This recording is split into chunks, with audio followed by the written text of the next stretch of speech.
stop sharing?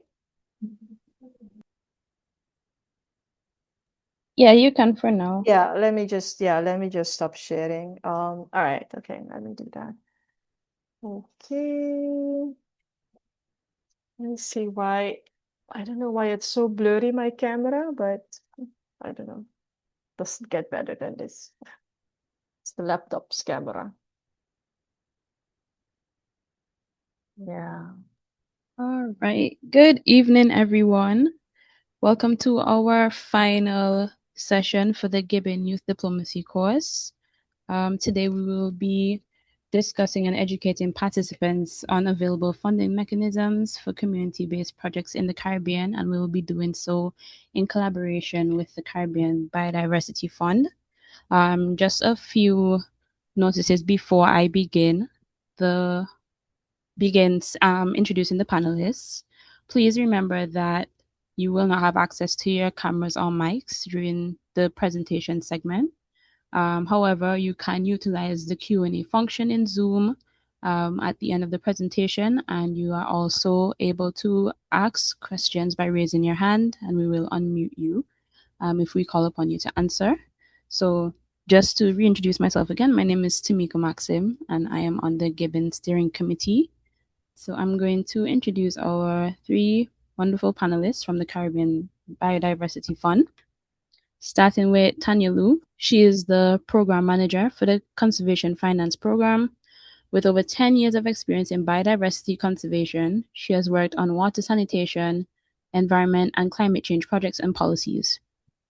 A Suriname native, Tanya serves in Guyana at the IDB in Red Plus and at the regional office of FAO in Chile. She holds a Master's of Science in both hydrology, civil engineering, and conservation of biodiversity in the Caribbean. Here also in the meeting, we have Miss Renee Smith. She is the communication officer, and she is a communication specialist who has worked in digital marketing for over a decade and led teams to achieve and often exceed clients' expectations for brands such as Heineken Jamaica, the Ministry of Tourism Jamaica, Ray and Nephew, Magnum Jamaica, and the Caribbean, amongst others. Additionally, she has experience in public relations, corporate communications, and media management. She holds a Bachelor's of Science in Communication Studies and an Associate of Science in Computer and Information Sciences. And finally, we have Miss Cordia Chambers Johnson, who holds a Master's of Science in Gender and Development Studies from the University of the West Indies, Mona campus. She is a development professional who bridges academic scholarship and practical expertise in gender studies. Her career spans critical areas such as gender-based violence prevention, climate resilience, and social justice, working with organizations like the United Nations Development Programme, the UN Women HQ, UN Women Caribbean, United Nations Sustainable Development Group, Food and Agriculture Organization of the UN, Oxfam Canada, and Global Affairs Canada. As an adjunct lecturer at both the International University of the Caribbean and the University of the West Indies, she has enriched undergraduate education through courses exploring gender dynamics, Caribbean cultural contexts, and social structures. So, with no further ado, I will pass it over to them where they will educate you guys on the work that has been done at the Caribbean Biodiversity Fund and also how we can apply that throughout the rest of the region. Right. Thank you so much, Tamika, and again to the GYBN network to give us the opportunity for today. So I will start off. I do have to check if my other colleague will join, but she is in another time zone, so I think Roni and I will be able to handle this for sure. So let me just start off. I'm going to share my screen, and again, a huge thank you, and we're really excited to be part of this and to see how we can build the capacity of our Caribbean youth. So let me just get this started by sharing my screen. Always interesting if this will happen. All right, I think, yeah. And I think can people actually, yeah, I don't think they can vote or do thumbs up, but it would be really interesting to see if any one of you has ever heard of the Caribbean Biodiversity Fund before, or not. I mean, I see some thumbs up. Okay, so that's great. Well, kudos to Renee because she's our communication specialist, and I hope that you would have seen, some of the work that we do on our social media, on our website.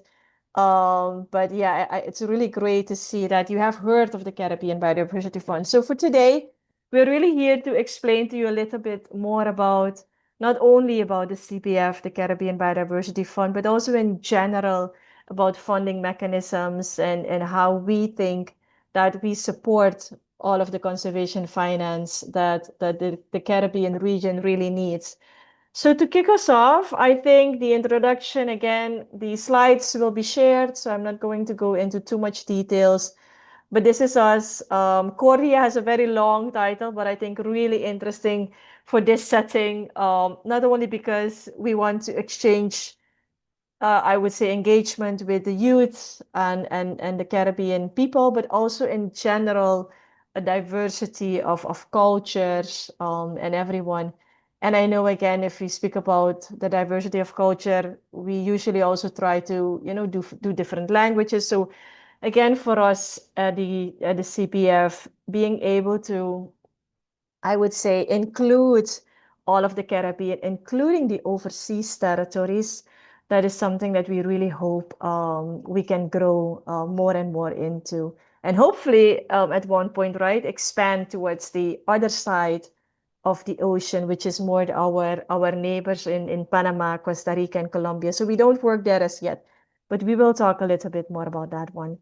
So this is the agenda for, oh, sorry, this is the, where is it? Oh, this is the agenda for today. We do encourage, of course, everyone, as was already mentioned, if you have any questions, of course, you can reach us via the CBF channels, the CBF website, our social media, but of course, we're here to answer all questions and answers live. But I can imagine that even after the presentation, if there are any questions, we're definitely here to support that. So first of all, a conservation trust fund, or when we talk about finance for environment, the terminology that we use is conservation finance, and that can be really a really broad range. Conservation finance is not just to protect animals, but when we talk about conservation finance, we talk about climate finance, we talk about loss and damage. I don't know some of these terminologies if they make sense, but in general, we're really talking about making sure that we can protect our environment, whilst, of course, making sure that it's not just about the protection of species and animals. It is about making sure that we as people can live together in harmony, that we can use the resources in a way that is sustainable. And again, making sure that these resources are available for future generations, even the generations after you guys. Um, if you hear a lot, there is a lot of talk about 30 by 30. Again, I'm not going to explain all the terminology, but it's just so you are aware about the terminology. And the 30 by 30 really talks about the protection of 30% of your either its land and sea mass by 2030. So as you know, there were sustainable development goals. There are different types of goals. There are different types of I would say commitments from governments, but the 30 by 30 is definitely one that has a lot of attention. So just if you know, if you see it out there, it refers to the Global Biodiversity Framework Convention. So it is one of the convention that most of the Caribbean countries, I think if not all, have signed up to. So it is a commitment for global biodiversity. Just as you have a commitment for climate change, there is a climate change convention. There is a global biodiversity framework convention. There are different conventions related to land degradation, related to right now the most, I would say, relevant or the most recent is BBNJ, meaning, and now I have to correct myself and looking at Renee even, is it BBNJ means beyond national jurisdiction, right? I see Renee nodding. But again, I'm just throwing a lot. It's a lot of technical terminology. But I think if you are interested in pursuing whether it's a degree, whether it's a career in environment, it's some of these terminologies that are really relevant today. But again, I'm not going to talk about all the different terminologies and all the conventions. That's why we have Google and ChatGPT. So it's just that you are aware that these are some of the discussions that is ongoing. So bring it back then. So that is why we need a conservation trust fund, because we need to protect the environment. And as you all know, I think we are seeing a decline on biodiversity. I think you've all seen everything in the news. We talk about species that are disappearing. We're talking about fish species. We're talking about the parrotfish. We're talking about the coral reefs. We're talking about some birds. We're talking about, globally, of course, we're talking about different types of animals and plant species that are disappearing, and they are disappearing because we are definitely harvesting or taking too much out. So the balance in biodiversity is definitely there's definitely an imbalance in general. And again, in the Caribbean region, you would have heard a lot about sargassum, about climate change, damage after hurricanes and whatnot. So all of that is where we need conservation finance. So again, finance in general for the environment and for its people.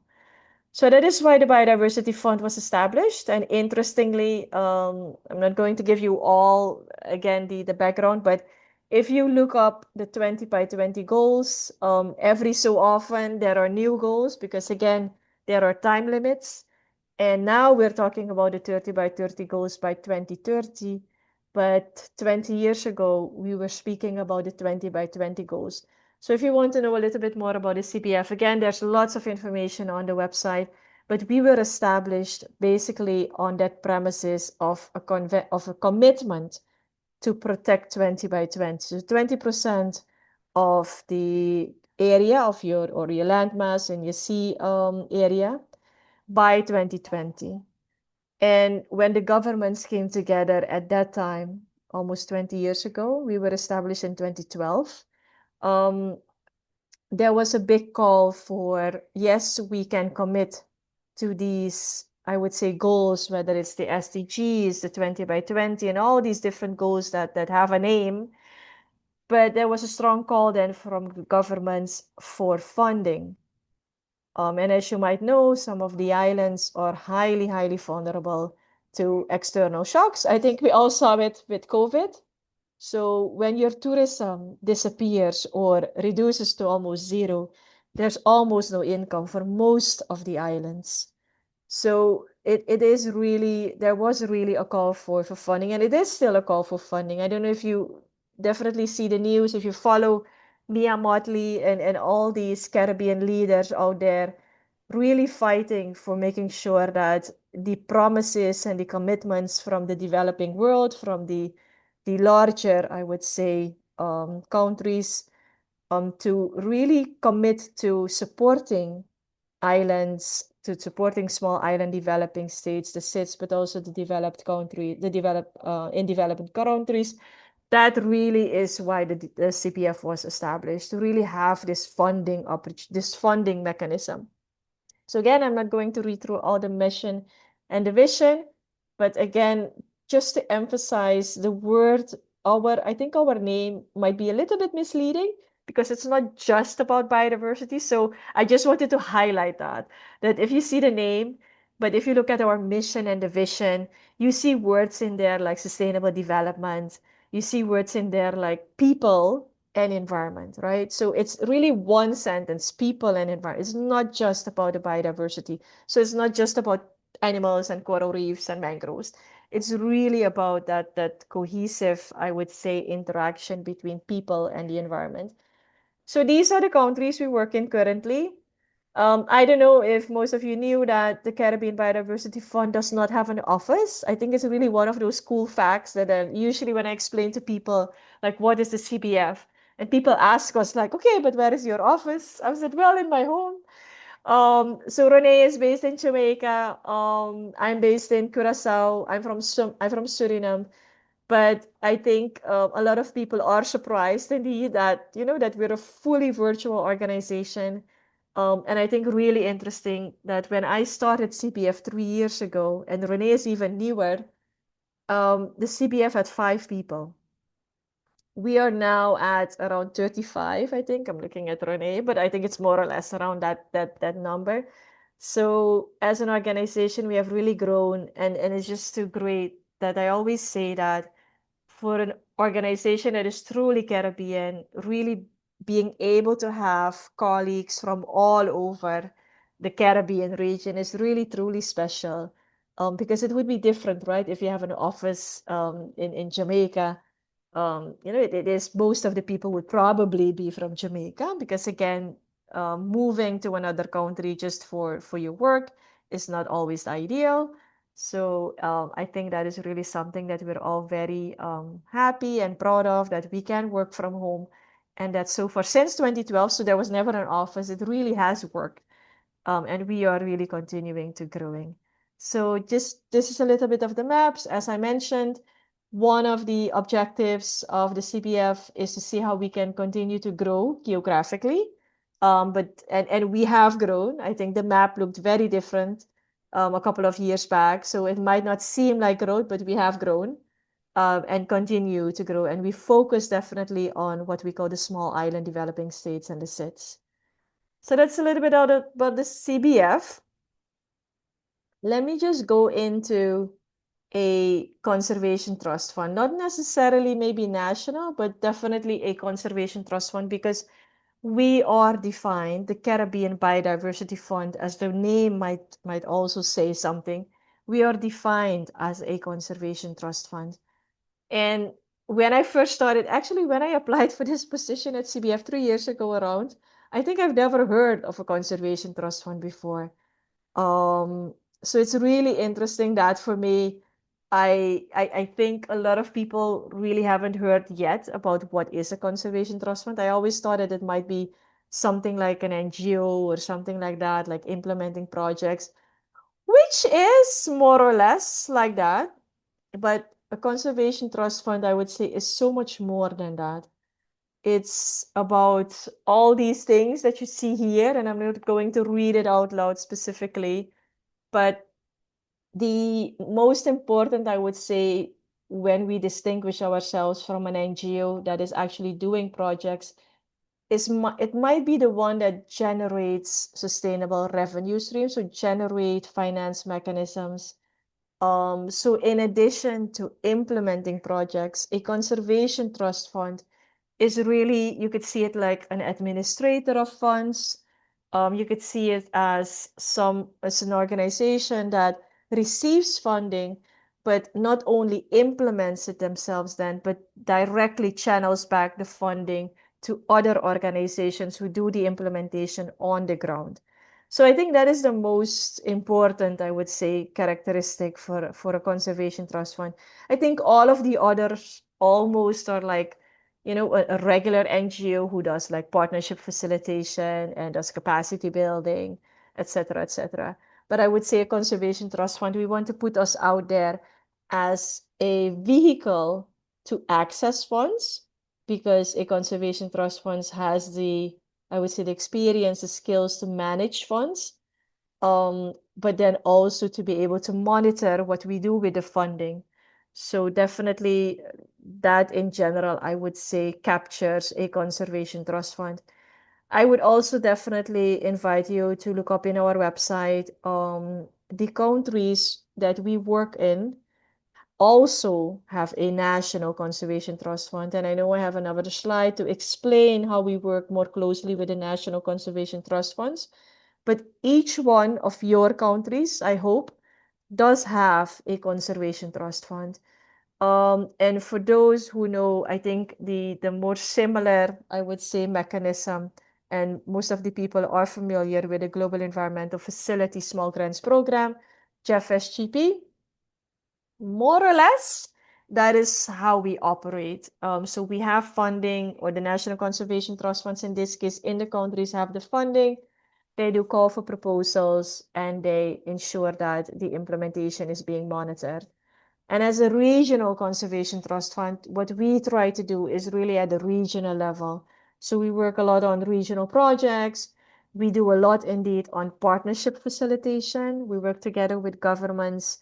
We try to see in each of the countries that we work in how we can be I would say, connecting the different elements, the different projects, the different initiatives, because each country has so many different projects and so many things happening. And sometimes we do definitely see that as a need to build the bridges, to coordinate, and to ensure that there's no duplication of efforts.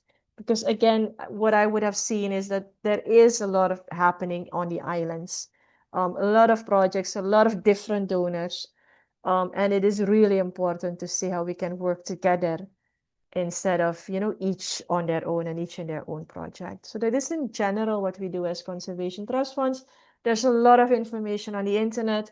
You can look up the standards of practice for conservation trust funds. That would be, I think, our guidance document to really ensure a quality insurance, I would say, compliance of conservation trust funds. So again, transparency of how we use the funds. So when we receive the funds from donors, there is a lot of scrutiny, of course, how you use funds. So we really have those processes in place.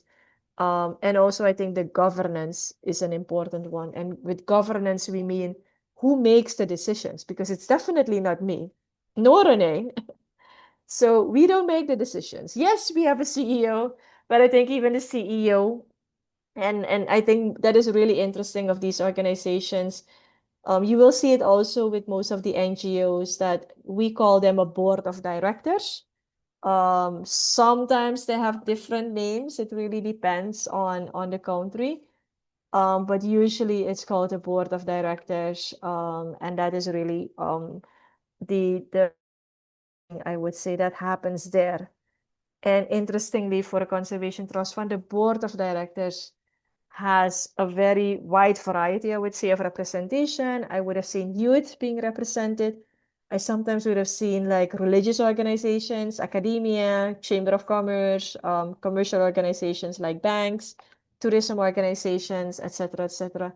So I would have seen all of those definitely represented in the board of directors, in addition to government. So we do see government representation in the board of directors, but in general, our standards of practice, our best practice for a conservation trust fund is that the government has a minority representation, meaning that less than half of your board of directors is from government.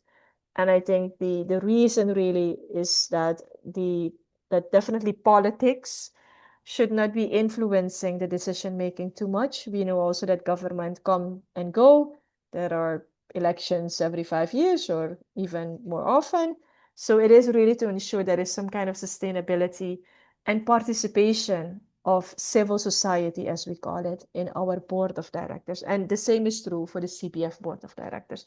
And again, you can also see more on our website on who is on the CPF board of directors, because that information is definitely public. So let me just continue. I think I mentioned that a lot about the CPF, about the countries. This, in very short, is to say that we have three focus areas: the conservation finance, the climate change program. So these are the three circles that you see here, and then the nature-based economies program. Again, the mission and the vision of CPF is very broad. It's the sustainable development and the natural resources protection of the Caribbean region and its people. But we do have programs with specific, I would say, focus areas. And then we have a wide range of donors. You can also find that information on the website. But these are the donors, and some of them have been with us from the beginning, and I will point them out because they are our members also. So we have a board of directors, but then we also have two members, basically founding members, as we would call it, and that would be KfW, that is the German Development Bank, and the Nature Conservancy. So just so you know, if you ever see the names, definitely I would like to highlight that these two organizations and entities have really supported the CPF from its establishment, and they continue to support us actually. A little bit about the key performance indicators as a conservation trust funds. These are the general conservation trust fund key performance indicators. Again, we're not a regular NGO, so you would have seen indicators like annual return on investments. You would see something like total assets, so the total funding that we hold as a conservation trust fund. And right now, I think our total assets almost are at 200 million US dollars or 180 million US dollars. So for a regional Caribbean organization, that is definitely substantial. And we're very proud that the donors are actually entrusting the CPF with these funds. So let me go to the next slide. I think again, I mentioned the different stuff. The CBF endowment, I will go a little bit more. I think the next slide has the schematics of how the CBF endowment fund works. So I will, touch upon that a little bit more. The number two and the number three, they usually work with call for proposals.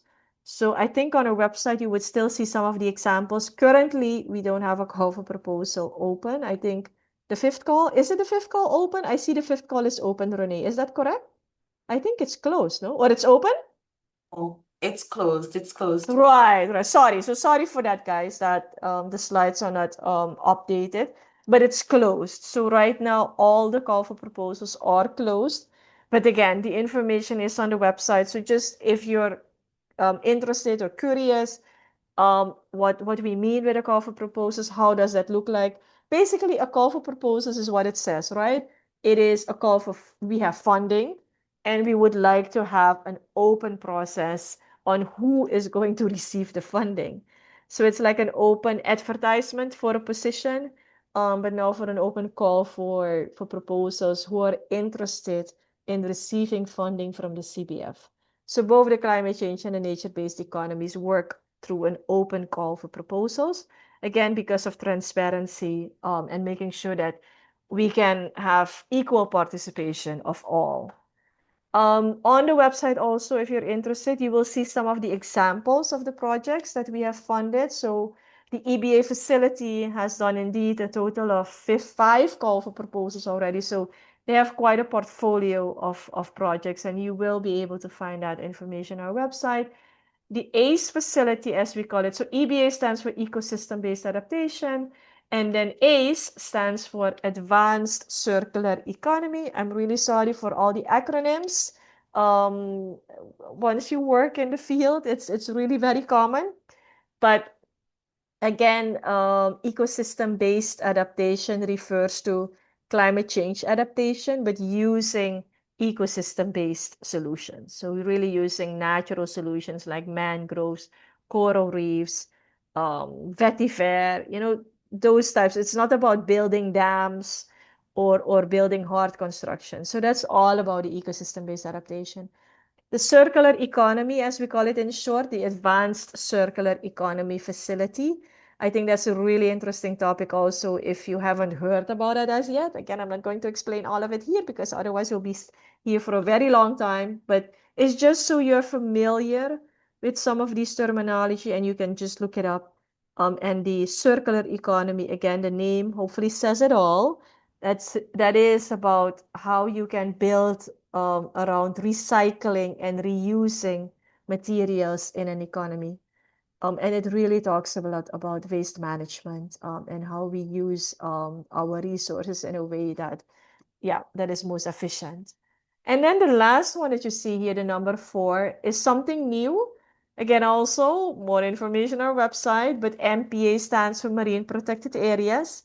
And our aim is that this marine protected area facility that was recently launched on our ocean conference will be our newest, I would say, funding window where we're still fundraising for. So it's not like we have the funding, but it is something that we have seen is really a need to try to find funding for marine protected areas in each of the countries that we work in the Caribbean. So that's a new facility that we are really now just trying to build out and operationalize. So that's something very, very new. I think about the architecture really, and you will see all the logos here of I spoke a lot about the National Conservation Trust Funds. So really the architecture is where we are with CBF as a network with we call them the partner organization trust funds.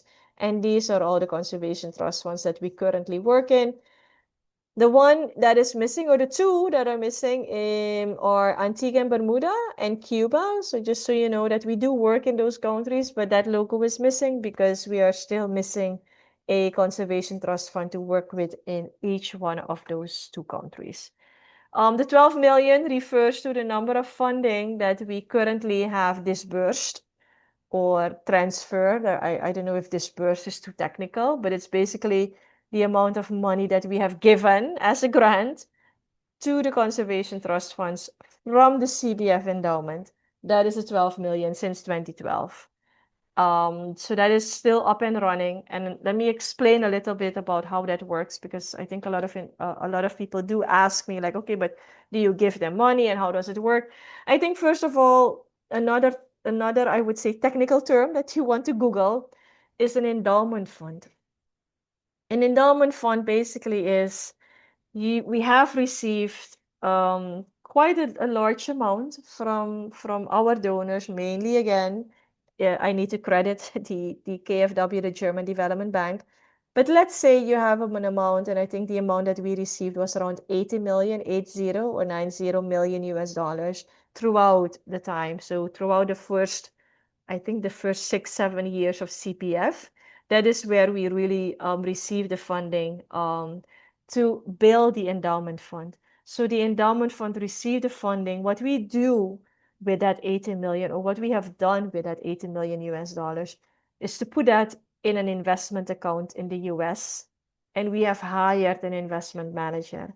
So basically, it is an investment account. So the money is being invested and it generates interest. So it's almost like a savings account that generates interest, but since you have a big amount of money, you can be a little bit more flexible. You can have a little bit more, I would say, risk to invest the money in certain types of. Again, I'm not the investment manager because we have an investment manager who does this, but they know which markets they can invest in. Again, we do have a policy on which markets we do not invest in. So, for example, we do not invest in oil and gas or in extractive industry. We don't invest in tobacco and alcohol and all these things. So again, there are these criteria, but in general, I think the important thing to remember is that an endowment account, or in this case, what we call an endowment fund, with the money that we can invest, it generates interest. And the interest that it generates is at such a level that we do not need to use that 80 million US dollars. So the original, what we call the investment capital, the whole idea is that you do not touch it, because that then stays available in perpetuity. Hopefully for another 200 years, we will have that, what we call the endowment fund, available, and we only use the interest. And the interest is not, it fluctuates. So again, what you see there, the 4% that the arrow that goes towards the National Conservation Trust Funds, the 4% is based on an average growth or an average interest rate.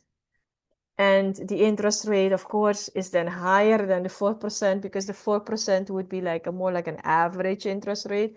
Some years are better than others. So some years our endowment fund and the interest generates much more than 4%. But again, that is, I think, when currently we have never touched that investment capital. We have only used the 4% minimum, or maximum, sorry, maximum, not minimum, maximum. So we've only used that 4% interest that we generate, and that then goes to the National Conservation Trust Funds. Of course, there is due diligence and transparency, meaning and compliance, meaning that, of course, the National Conservation Trust Funds in the 12 countries that we currently work with through the CBF endowment have to report to the CBF. So there's a whole lot of reporting requirements involved, of course. They have to do financial audits, etc., etc. But I think this diagram really is to show you the flow of funding from the CBF all the way to the national level, to the grantees. And again, if you follow our social media, you would have seen sometimes, our highlights of projects. We have a wide range of projects in all the 12 countries. In some countries might be a little bit more, but we do have in all the countries a wide range of projects, and we do have the project database online. So if you're interested, please go and check. If you want to look for projects in Jamaica or projects in Dominica, you can use the filter and really see what projects we have in each of the countries. So again, that is a little bit on how a conservation trust fund works. And I think what is most important is that we are not with the CBF endowment. That is, I think, also one of those differences with a regular NGO. Usually, a regular NGO doesn't have like a steady income like this one, and they would really continuously need to apply for project funding to survive.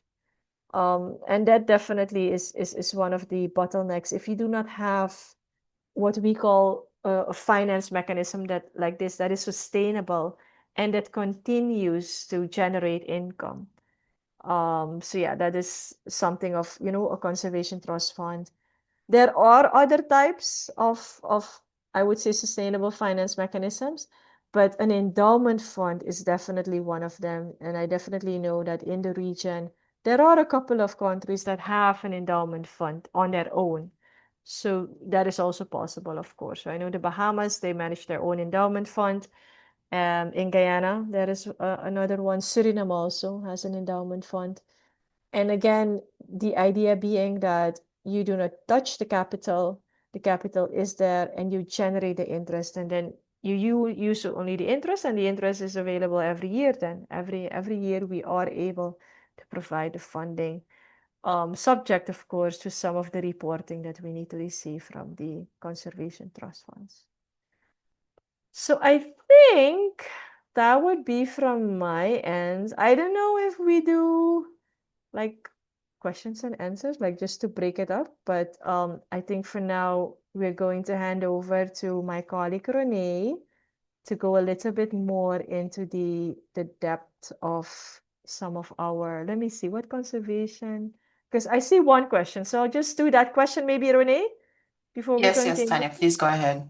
Right. So what conservation policy has been most successful and why? Oof.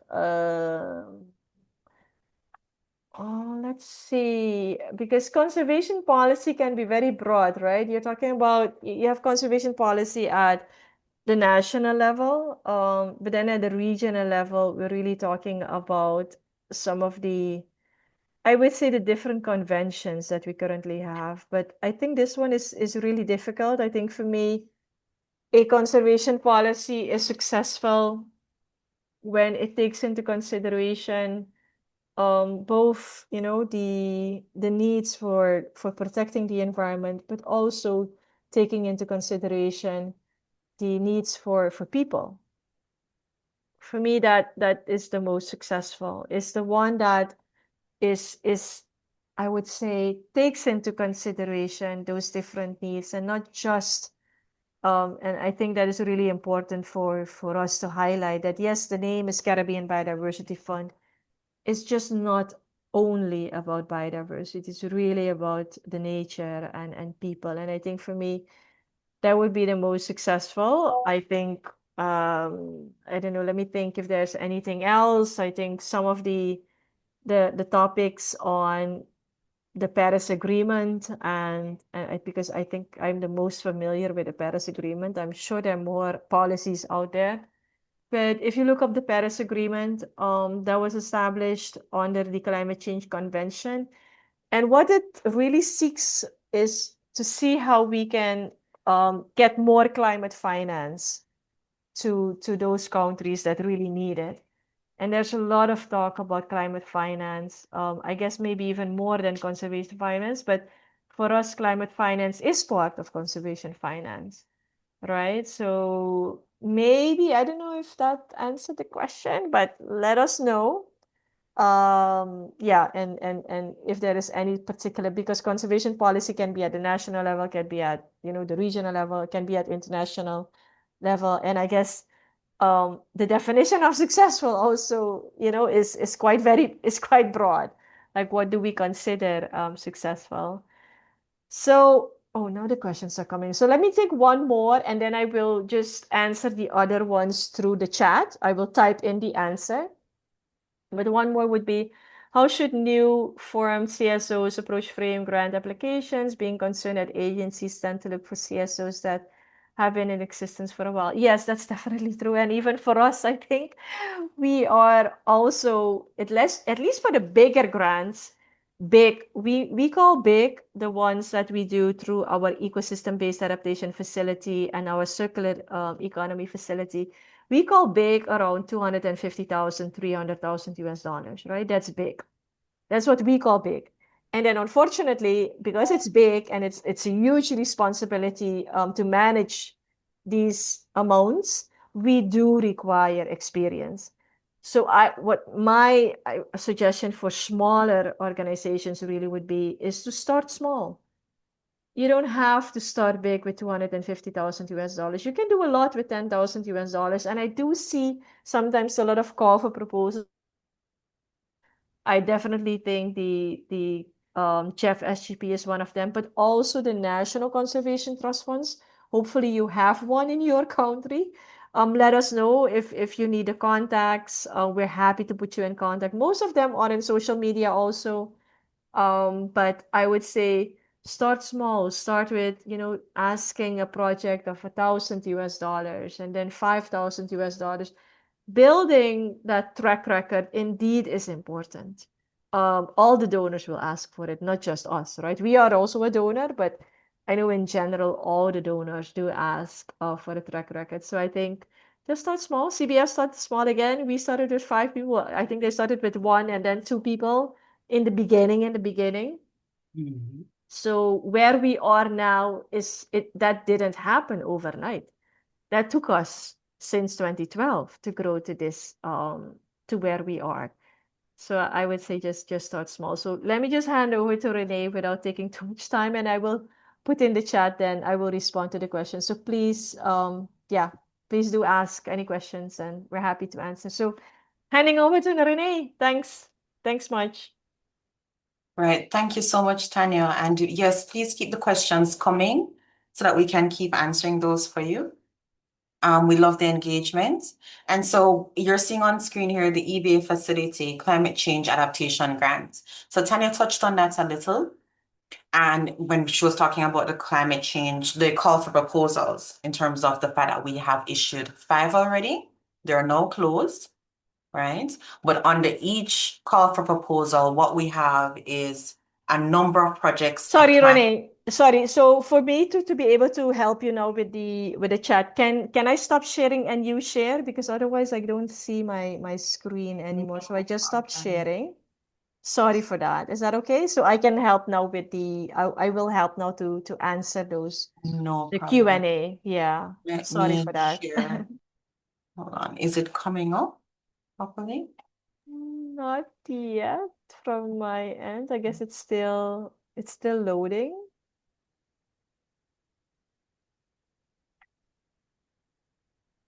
I don't know if I would see it, I Hold on. guess. I am trying to see if it will load. Okay, good. I think I'm on the right one. Let me try again. Is requesting that. And this is her. And here we go. You should be seeing my screen. Yes. Yep. All right. Perfect. But I just can't see it. 1 second. Let me just slide control.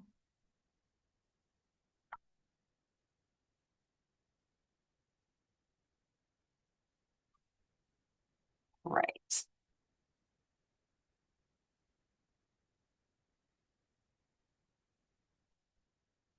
All right, so I think you should be seeing it now, right? Still? I see it. Yes. Okay. All right, good, good. So now we're talking about the eBay facility. And please don't mind a bit of the formatting. It got a little wonky once we opened in Keynote, but let's dive in. So again, the eBay facility issues calls for proposals. The fifth call for proposal, the most recent one is now closed. And so would have been in that selection process. So they've selected the different projects, moved through the proposal writing stage, and then move into, accepting and signing that partnership agreement. So for those projects, it's usually national and regional. What that means is that you could have a project coming out of one country, for example, Bahamas, and you could also have regional projects where you would see it operating across two or more countries. Today, for example, I was fortunate enough to attend a conference, a Blue Economy conference, convened under one of our EBA projects, which was operating in Jamaica, the DR, and Antigua and Barbuda.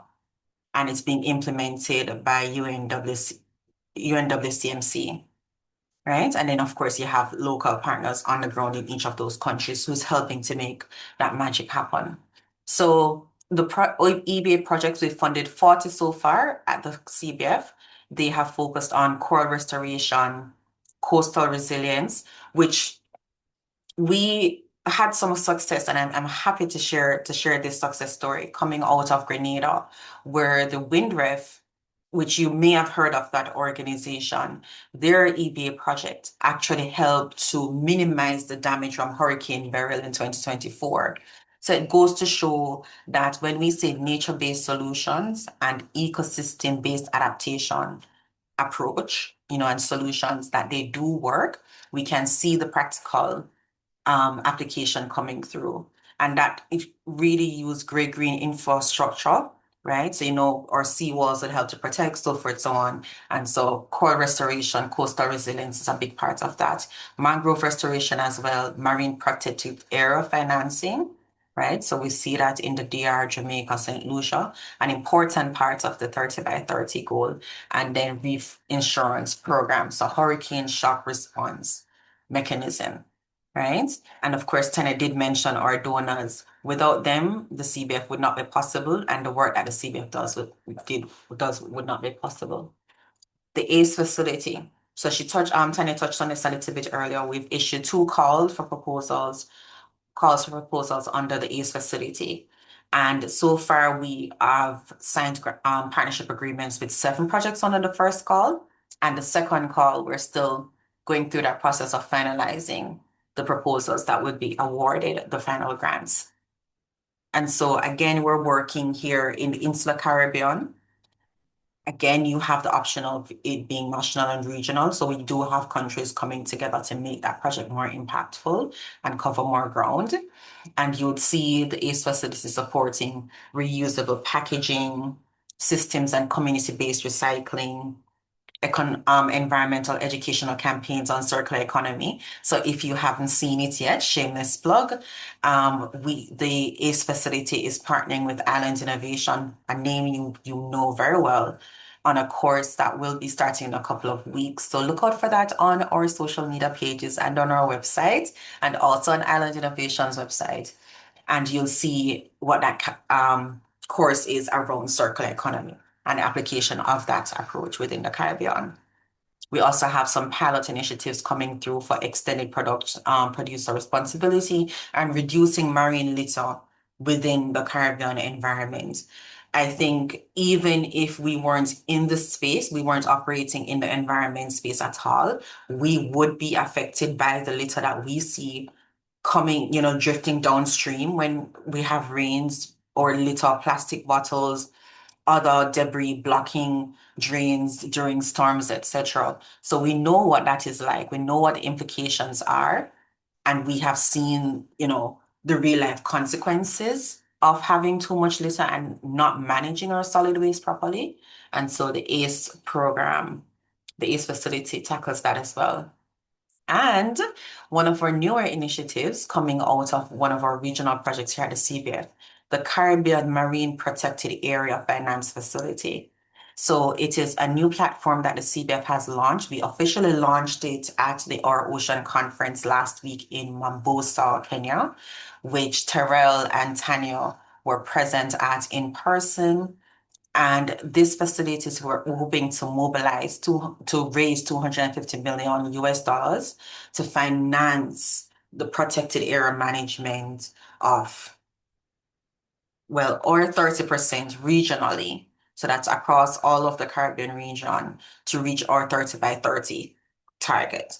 So that means Jamaica would need to protect 30% of their terrestrial and marine areas. Right now, Jamaica, as I said, coming out of this conference just today, we know that Jamaica, for example, is at 15.5% in terms of the amount of marine protected areas that we currently have. There are plans to extend that to, of course, get to the 30% by 2030. But in order to do that, of course, financing is a big part of it. And you could designate the area as protected, but without it being properly managed, then that's a huge problem. And that is where the Caribbean MPA Finance Facility comes in, because it's not just about giving money to designate a new area so that we can say on paper we've met the goal, but it's to manage that area to ensure that the communities, the sustainable livelihoods that depend on these areas are protected, and that it's not just a number, but it's something that actually works long term instead of it just being a project or a figure that we talk about and then having the news for a quick news cycle. So again, now that would have a three funding stream architecture, right? So catalytic and enable financing. So we'd have the finance mechanism section as we discussed, co-finance operations, right? So direct MPA establishment and operational support that I just mentioned. This is of course conditional on government co-financing. You heard Tanya earlier speaking about the fact that the CBF cannot operate on its own to pass legislation, etc. And similarly here, we would need that government support. And thirdly, to monitor emerging threats, so disaster relief, which is more pressing now more than ever, right? Other regional priorities as they arise, and of course, scientific monitoring and data. We can't do anything without the data. We need our baselines to be able to determine what the current conditions are, what needs to be improved, what needs to be changed, and what needs to be kept, right? One of our leading environmental scientists often tells us, look, research, monitor, evaluate, and only conserve if there is a need, because Mother Nature knows better how to protect herself than we do. People are often the problem. And so sometimes some ecosystems are better left untouched without people intervention. So it's something to bear in mind, and why science is so important to give us that baseline in terms of what we're going to be measuring and going to be working towards. So blended capital structure and the funding flows. So this is pretty much a diagram explaining how that funding would work. So just as Tanya was explaining the endowment fund, we'd have a similar vehicle. And Tanya, please correct me if I'm wrong here, because she understands conservation finance a whole lot better than the communications officer, I promise you. All right. But we'd have the industry and other proceed partners leading into that special purpose vehicle. So all of that going into the endowment fund within the MPAFF, which would be the MPA financing facility. It can either be a sinking or endowment fund, right? And then you see how the funding streams would be managed. So you'd have it as a 40-40-20 split. And then, of course, you'd be going now distributing that money to the NGOs, the CTFs, the conservation trust funds there. And then the conservation trust funds or NGOs would be the ones managing the MPA facilities. So the MPA, the marine protected areas. And of course, we always encourage co-financing right across the board, across all our programs. And this would not be any different. So where possible, you can match funding one-to-one, or if it's the case where we get more co-financing, we welcome it, because we know that without the financing, the projects cannot work. the conservation efforts will not work. And so we definitely encourage co-financing there, right? As always, there are always opportunities for partnership. And so we want to anchor that grant capital, want to do concessional lending, credit enhancement in kind, institutional support, structuring, transaction and technical support. And we also have other proceeds models. So again, the partnership and collaboration is an important element to make sure that this facility is successful. We've seen it time and time again where without the collaboration, without our partners, we're not able to do the work that we do. And so how do we access the CBF funding? Here is a step-by-step guide. 1, identify your funding stream. Whether you're going through the Conservation Finance Program, which is the endowment fund that we explained earlier, or through the EBRA's facility, or the new Blue Economy Hub, which we'll get into in the next slide, or we're going into the MPA finance facility that we just mentioned. So you can connect with your National Conservation Trust Fund within your country and work from there. If not, and it's a call for proposal, you go directly to the CBF website and then you're able to find that information. The step-by-step process on how to apply is listed, and then you can just walk through that step. There are, of course, contacts, email addresses, etc., for who may be the best to provide an answer to a question that you may have. If it's a question that was asked before, we've taken care of that as well with our FAQ sections.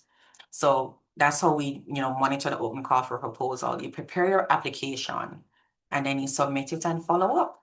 So usually if you're doing a call for proposal, you have a timeline that details when you're submitting your submission deadline, when you can expect to hear back. So it details, the technical review, et cetera. And so you have a timeline to guide you. So you don't need to follow up like every day, for example, or even every week, but you do have that timeline to guide you. So it's something to think about because now you know exactly what to do when you need funding and where to go. So Q&A section. These are our questions for you, but of course, maybe some of them you've already answered. What do you think, for example, makes a strong grant application? Have any of us written a grant? Let's see if we can see some hands. I don't know if they can use the hands or the emojis, but yes. Yes, I definitely did the see some emojis, emojis. right? Yes, I Yeah. see. And Yeah, I I see think, one person, Geneva, has yeah. also raised their hand. Geneva, please go ahead. I don't think she can talk or 1 second. can she? I'm almost sure. Oh, yes, she can. Hi, She can can you hear unmute. me? Yes, we Yes. can. Yes, you can hear me. Oh, thank you very much for this presentation. It's a very inspiring presentation. I really like it. And I must say, I'm feeling kind of sad that this is the last presentation coming from this beautiful training session. Kudos to the group. My question is, in case of a project proposal, does the CDF also accept project proposals aimed at protecting the coastline from, let's say, oil spills? And that is a perfect segue into this assignment from this section of the course. So here on screen, Geneva, you can actually scan the QR code to access the Blue Economy Hub, which you can register as an opportunity owner and submit a proposal, right? So you can choose a concept, either option A, you can do a proposal, or you can choose as a business. What that will do is actually enable us to review what you call the private proposal in terms of what your project could be and see if it would apply. So of course, the Blue Economy Hub lists the criteria, it offers templates for you to use, et cetera. So you can take a gander there and see if it applies to what you need, and then go through that hub and work on that process. Of course, there's contact information. We're on hand to assist. And so if I switch over to my next slide, actually, you see how we're able to go ahead and you can use some of these key resources. Does that answer your question? Yes, it does. Thank you very much. You are welcome. Let me just keep the QR code on screen just in case we missed it. Were we Uh, able? Hello, good Yes, evening. I yes. also had a few questions. The first two, I would assume would be more directed towards Tanya, and then the final one would be towards directed towards you, Renee. Sure. I wanted to know what are the biggest challenges in maintaining sustainable funding for conservation projects, and also how do you measure the effectiveness of investments in biodiversity conservation? Oh, Tanya? that's a lot of questions. So can you ask the first one again?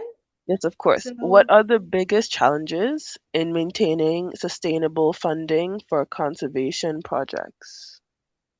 maintaining, I would say it's I think it's not even to maintain, but it's really to find the Mm-hmm. sustainable finance.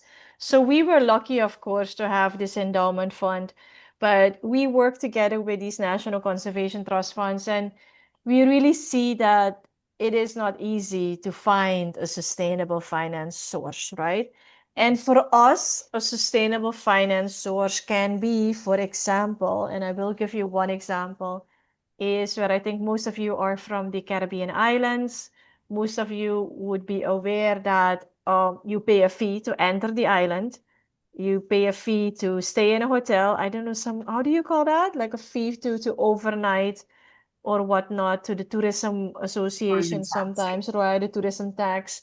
So for us, having that type of income from tourism and then diverting that to conservation actions is what we call a sustainable financing source because it Mm-hmm. means that it will always be there. It is not dependent upon a project. So a project is very specific, right? So it's like you have a project. Oh, is there a link we can use? I see. Okay, but anyway, maybe you can help me with that one.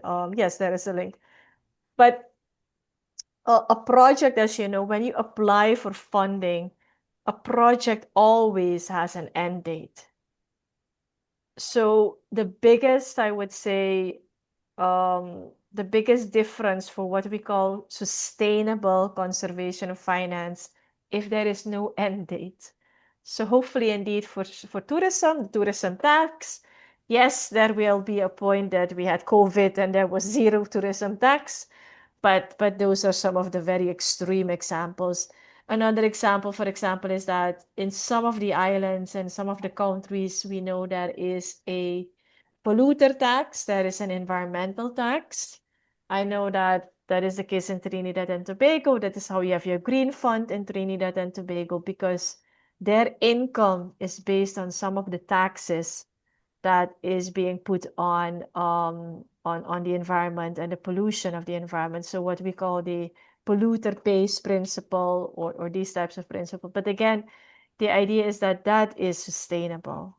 It goes beyond a project end date. But I know you had a couple of other questions, so let me try to. Yes. My second question was how do you measure the effectiveness of investments in biodiversity conservation? Oof, that's like the $1 million question, I think. That is like, and I will start and I will see if Renee has some ideas, but I think that is the $1 million question, right? I see a lot of the donors usually asking us when you submit a project, to a donor, some of the donors, what I would have seen, so not only the CPF, well, we don't do it, I think, but I would have seen some of the donors that we apply to when you apply for a project of whatever, 1 million US dollars, and they ask for the number of beneficiaries, right? And then they're like, you ask for so much money for such a small group of people. And I say, well, that's not fair, Mm-hmm. right? It really depends. So there's so many, I would say, factors that come into place when you want to say, is this efficient and effective financing that you put into a project, whether it's for CMOS farmers or for farmers that are planting vetiver and I don't know which other crops, because the landscape especially in the Sitz Islands also is very different. We don't have a lot of people like in Haiti or in the Dominican Republic or in Cuba. We have small islands, but in comparison to some of the other territories, we have very few people. So it's very unfair then to say, oh, you only have such a small group of people. So, the funding that we give you is not that effective if we had to give it to another country with more people. So for me, effectiveness on how we measure the results is not just about the quantity of your beneficiaries. So that is one. So that's when you count people. The other one that we struggle with in the environment sector is that, you know, the environment and some of these species recuperate very slowly. For those who are aware of coral reefs, and when you dive and snorkel, they grow extremely slow. So it's also not fair to say after the end of your project intervention, whether that would be 1 year or 3 years or 5 years, to say that it was not successful because your coral reefs haven't fully developed or haven't fully grown if it was a coral reef project.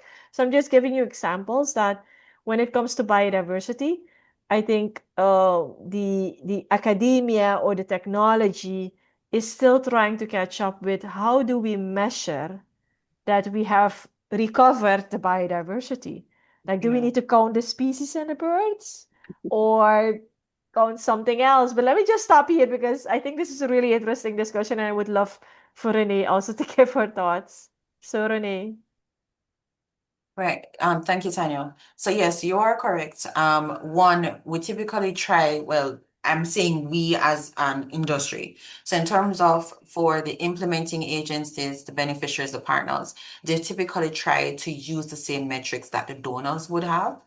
So that's one way of doing it, right? Two, in terms of additional or customized metrics we try to measure, I see more and more, in terms of the project partners and the implementers on the ground, incorporating technology into the mix to be able to measure the before and after. Some of the times it's not an acreage. So let me use a concrete example. So let's say that we wanted to plant 35,000 acres of corals. That's a concrete number. You could definitely say, okay, we achieved that goal. But if it's a case where we had some mangrove cover, we planted a certain amount of mangroves, we tested to see how many of them were still alive after planting. We have not achieved mangrove cover yet, but do we count that as a plus towards the impact? So in terms of the number of years that the trees would take to mature, we haven't reached that yet. But do we start to count the number of healthy mangrove plants that we have compared to the ones that may have died off? Is one of those things. So it's a part of the conversation that I have been seeing from the communication side. So as Tanya would have, spoken from the finance side of things, I am not a scientist, right? But being able to understand what a win means is something that is important for us to be able to communicate back to our donors, back to our partners, and to you, even in this context, how we're counting that, how we're tracking it, and what that could look like on the ground. So I hope that answered your question. If there's a Yes. off, let me know.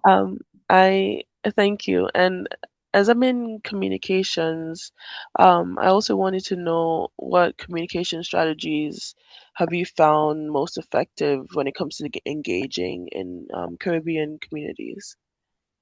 That's a great question. And that right now is a mixed bag and it has been changing. The reason I say that, and it's not as straightforward as it could have been maybe 20 years ago, even 10 years ago, and dare I even say 5 years ago, human behavior has changed, especially with the growing use of social media and AI. The reason I'm saying that is that attention span that we hear about that has been shrinking is not just for the person who is using a phone and trolling their favorite football team or something. It's also for that board member who is reviewing a proposal. It's also Mm-hmm. for the donor who is reviewing, because behind these corporations, there are still people, right? So it calls for more of the connection. So we know in the Caribbean and overall in the world, it's better for us. So if Tanya and I were in a room right now trying to get 250 million US dollars funding, right? Tanya wouldn't immediately say, Rennie, go and make the pitch. Now I can do the elevator pitch and say, hey, this is what the CBF does. This is why we need the money. This is why you should definitely give it to CBF, right? Once the donor know, you get the door open, you start to drill down into that conversation. What does the science look like behind the CBF? Then you pull out your scientists, right? Mm-hmm. That conversation would typically happen in person. Now, in this virtual world, we're doing that virtually, right? Some of the time we have a breakdown in terms of the knowledge. Notwithstanding, still our strategy is you need your elevator pitch. You need a strong PR presence. You need to have your owned and earned media, which is why having the website, your social media is important. So the website is owned, that's your territory. It goes down only if the domain provider goes down. On social media, for example, though, another person, just someone using AI could steal our page. We saw that happen the other day, right? So they could steal the CBS LinkedIn page and we would just be desperately trying to get it back because we don't own that, right? It's Mm-hmm. like rented space online.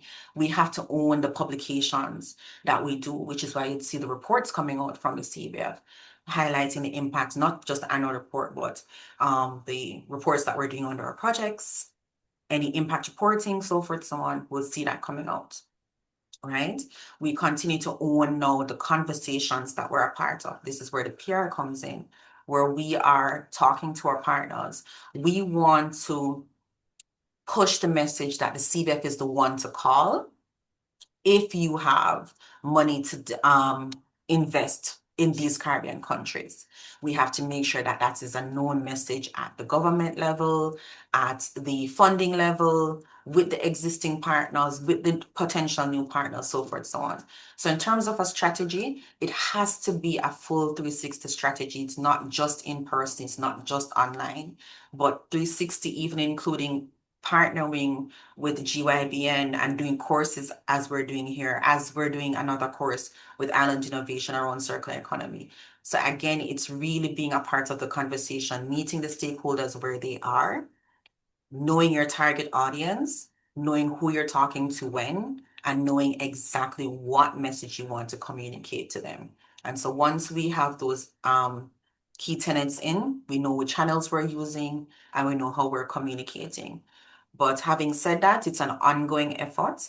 We change as the environment changes and we meet the stakeholders where they are at each step of the process. Perfect. Thank you so much for answering my question, and thank you so much for your engaging session. I really enjoyed it. Thank you as Thank well. you. I I see see a lot of questions, but yeah, I don't know who was first. I see a lot of hands. I think Tamika, you had a hand, or your hand was first? No, Tamika? Because if not, I Stefan? see Nia had her hand up. Stefan, yeah, Stefan Hi. has her hand up. Yeah. Yeah. Good night, Miss Renee. Good night, Miss Tanja. Thank you so much for your presentations. Question for either of you. Um, what is, it's two parts, but it's very simple. What is the number one factor during evaluating grant applications? What is the number one factor that makes you say yes to a grant application? And then on the flip side, what is the number one thing that will make you reject an application? Tanya, you wanted to take this one? Oh yeah, I mean it's not as simple, I would say, that that there's like this number one thing. But okay, let me, if I just have to do this out of the top of my head without too much thinking, I would say the number one factor for me that is really important is sustainability.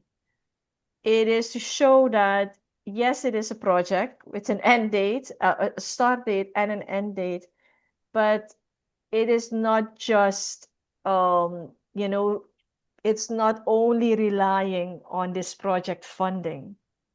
It is something that one hopefully has started already before. So those are definitely the things that I'm looking for. That I understand that we want to support new organizations, but showing that you have a track record again, unfortunately, gives you some extra bonus points, right? Showing that, you don't wake up out of the blue one day and say you want to solve the sargassum problem in the Caribbean Sea. And yes, you then want to apply for funding. Um, and yes, I understand, and that's with everything, right? Even with young people starting their first job, it's almost very unfair because I know that most of the job applications ask for experience, so it's not fair. But it is indeed one of the things that we look at, especially when it's big amounts. Look at, do you have a track record? Do you understand indeed the needs? So I would say those are really some of the things that I look at, Stefan, when I get a project proposal, and whether I would definitely have to say, like, for example, I had to decline one not too long ago actually, because what I found was that the proposal wasn't very specific. So with that I mean, in a proposal, try to be specific and try to show to the donors that you understand the landscape, you understand the problem, you understand the partners on the ground. And it's not just like a typical textbook proposal, because that is what I would call that proposal that I decided was not really sufficient. It was good technically, right? But it was very textbook. What we usually look for is, especially if it's located in the countries that you work in, is how can you make it more specific and not just say yet, yes, you're going to work with farmers, for example. It is it a specific area of the country you're going to work in? So I found that proposal didn't even specify that part. Like, be specific as much as possible. Donors are not looking for a general, project proposal that speaks, again, very general and not even specific on which part of the island you're going to focus on, because having a project that is relatively small for the whole island is just not realistic. So I think those would be some of the things that, again, don't try. And I would say that is the terminology would be like, don't try to make it a Christmas tree. It's not a Christmas tree.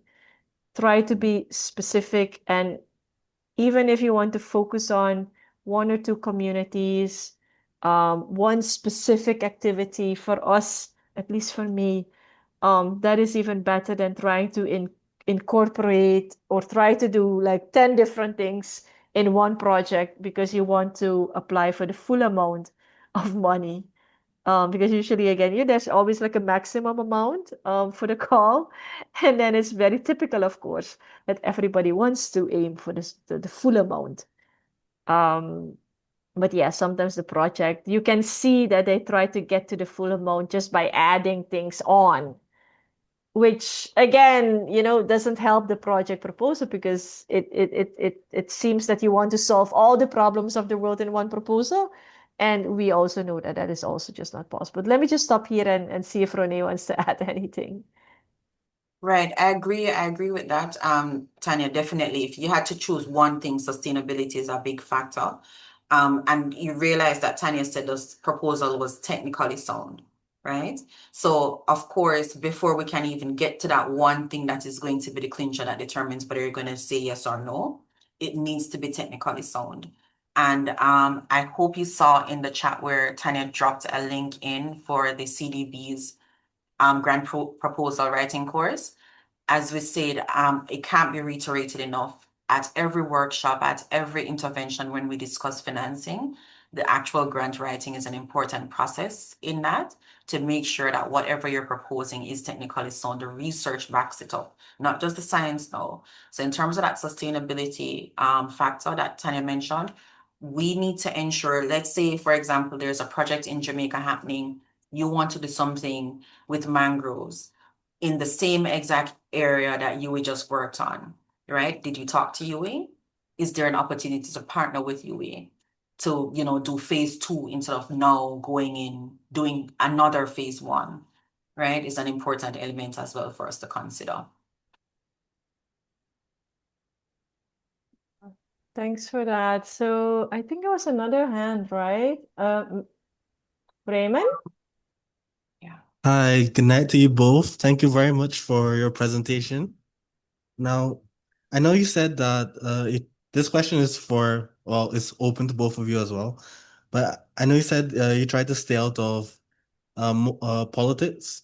But I know from personal experience, political circumstances such as elections, for instance, can hinder or delay the progression of projects. So, how can risks like these be managed effectively in circumstances like these to make sure that, selected projects still manage to go forward despite these challenges? That's a good question. You go first. Yeah, I don't mind answering that one, Samuel. You're right. That's a good question, but I'm afraid as the donor or the implementing agency, that's really outside of your hands because it would be from the government standpoint. And the reason why that is, in most of our Caribbean nations, we would be faced with what we call the election cycle. For a lot of us, it's 5 years. And if that party should change power, then it's almost everything that the previous party was doing, whether it was good or bad, whether it was working or not, would almost be discarded. And even if we are doing excellent work as an implementing agency, we don't have the power to influence that at the government level. And it's unfortunate that that's the way it is, but it's also something that we have come to be able to work around as best as possible. So what I mean by that is, let's say the CBF is working in Barbados, and we know that the election is coming up. Yes, Barbados has a great track record in terms of what they're doing for climate change, environment, so forth, so on. But the party could change, right? We don't know what's going to happen at the polls on election day. So we know that election is going to be called in 2026, for example. That means that we're preparing for that eventuality when the project started, whether it be 3 years ago, 5 years ago. We're preparing for that and we're monitoring that situation 3 years before election is called, so forth, so on, and just try to do as much as is possible to mitigate against it. But there is nothing that you can do as an organization operating within a country that is going to definitively impact the just the election cycle and the fact that the parties may change. And once the parties change, then we know that a project may be, or an organization or organizations are just disbanded, regardless of the work that they were doing. Yeah, I think just to add, I think Renee is completely right. I would have seen projects that unfortunately sometimes because of politics are either stalled or I don't know have to change. And unfortunately that is just the reality of how we work and how governments work and how elections work. So there's not much indeed around that. I think maybe one thing that I could say that could mitigate this a little bit is indeed to have that country ownership as early as possible. Try to include the people. Usually the technical people don't necessarily change. It's really the ministers and the higher level. So I think what I have seen working is trying to get that relationship and engagement with not just the minister, but also some of his staff that usually will stay if he will go or he or she will go or change. And but yes, that's very unfortunate. I've had instances where you have to explain things 3 times because they've changed the minister again, and the new minister just doesn't understand it. But yeah, it's unfortunately the way of working in general. But yeah, I think just trying to get the technical staff involved and ask for the minister, of course, right? We ask for the ministers to say, listen, we know that you're a busy person. We know that. But we do need to have your ministry involved. So please let us engage with some of your staff. And sometimes the staff does stay. So that I think is helpful in maintaining that continuity and the sustainability of projects, regardless of any changes in government. So yeah, that's what I wanted to add. Thank you very much. You're very welcome. I think I don't see any more hands. I maybe just wanted to quickly highlight that the assignment or the QR code that we have here in the Blue Economy Hub, as we call it, is really for us to see how we can get a portfolio, I would say, or what is it? Some project proposals pipeline, as we call it. So that is really a pipeline, as we call it. We do not have, and maybe that is something that we really need to emphasize, that we do not have any funding commitments for the projects that are being uploaded on the Blue Economy Hub. So unfortunately, yes, I understand that you were thinking, but why would I do that then? You know, why would I go on the hub and do all my best to fill out this whole form and then there is no funding? Um, we are trying to see, that is one thing. So that is our commitment to see how we can get donors directed towards the hub. Because sometimes we get a lot of questions and we are approached by not only donors, but in general organizations to say, hey, we're working on, again, let me use sargassum as an example. We're working on sargassum. Do you know of organizations or individuals who are working in the same topic? And then, you know, sometimes you would have to Google, and Google works most of the time. But if your project, your initiative, your idea is out there on the hub and it's public, it is also for investors, as we call it, or donors to see, oh, you know, we see a number of projects in sargassum in Antigua and Bermuda, and we would like to, you know, get in touch with you and discuss what is possible. So again, it's not a commitment, so I really want to be careful not to over promise anything on the Blue Economy Hub, but we do see it as a platform where anyone can go, including investors, including donors, including other organizations that work in the field of conservation and environment. And they can say, oh, we're looking for some projects in Jamaica, and they can then filter the projects on the hub. So the hub has a couple of, I would say, fields, and one of them is that we encourage, if you're interested, to upload your ideas and proposals on the hub. But we also have some other links and resources out there, and we're very much welcome any ideas for other resources that you want to see on the hub. I think there's a contact information link on the Blue Economy Hub, et cetera, et cetera. So I just wanted to also make that clear on the Blue Economy Hub, as we call it. Thank you, Tanya. So I dropped the link back to the Blue Economy Hub in the chat, so you're able to click through quickly and get that. And again, there's a grant proposal writing registration form as well that you can click through. Yeah. And I think the screen share should still be on for you to see the QR code, but just in case, I dropped the link. Yeah, I still see the screen share. So, All right, good, good. all If there are right. any more questions, I'm not seeing anything else coming through the Q&A. No, I think we're good. I'm just checking indeed if there are any other questions. But yeah, I think, you know, please do reach out if you have any questions to the CBF. Maybe we can put in the general CBF email, so that is the secretariat at Caribbean Biodiversity Fund.org. So that's the general email address. But yes, I would have seen that people would have reached out on LinkedIn already. So yes, of course, please do reach out on LinkedIn. Very happy to be connected and to, you know, have any other questions that you might have after this, because I know also it was a lot of information So we also didn't want to speak too long because it is a lot of information. And some of it sometimes I do know have to just, absorb and sink in.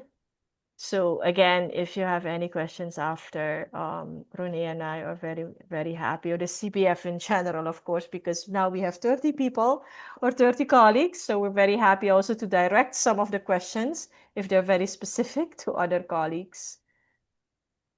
So I don't see any questions. Tamika and Tyrell, do we hand back over to you? We will share the PowerPoint presentation, of course, with you. So that is a resource that, of course, is available to all. Yes, thank you, Tanya and Renee. If there are no more questions, that would bring us to the end of our session.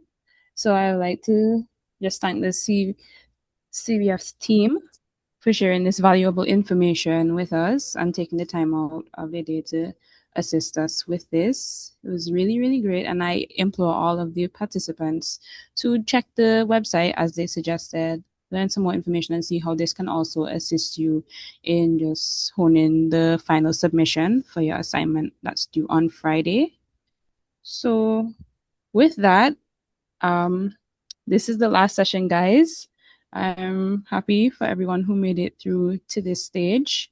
All communication will be shared on the within the WhatsApp chat for anything going forward. We will be moving forward via email after Saturday. So thank you all for attending and all the best on finishing up your final assignment. Once again, thank you, CBF team. I personally really enjoyed the presentation and learned a lot, and I hope on behalf of all the participants, they would have done the same. So good night, everyone. There's Thank one you for question. coming out. Did I see one question or one hand raised? Sorry for that. In the Q&A? No, I thought I saw a hand raised, but maybe I was mistaken. No, I don't see the hand raised anymore. So I don't know. Was there another question? No, it was a comment saying thank you for okay. informative session. Yes. Okay. All right, great. Well, thank you so much also to the Global Youth Network. Very appreciated that you included us in this course, and we wish everyone, of course, all the best. And yeah, and looking forward to, all these young conservationists in the field, I would say, in the work that we do in the countries. We need more people. So great that you're all interested in the topic. Awesome. Thank you so much. Well, thank you so much, Tyrell, Tamika, Renee, of course. Thank you so much. Yes. Thank you, Tyrell. Thank and you, team. everyone. Yeah, and everyone who was here tonight. So thank you so much. Thank And you. yeah, please do reach out if there's anything else. Thank you so much. Have a good one. Have a good night. Good night, everyone. Bye. Bye, everyone. Bye. Have a good night, everyone. Thank you for everything. Thank you, Thank Tyrell. you.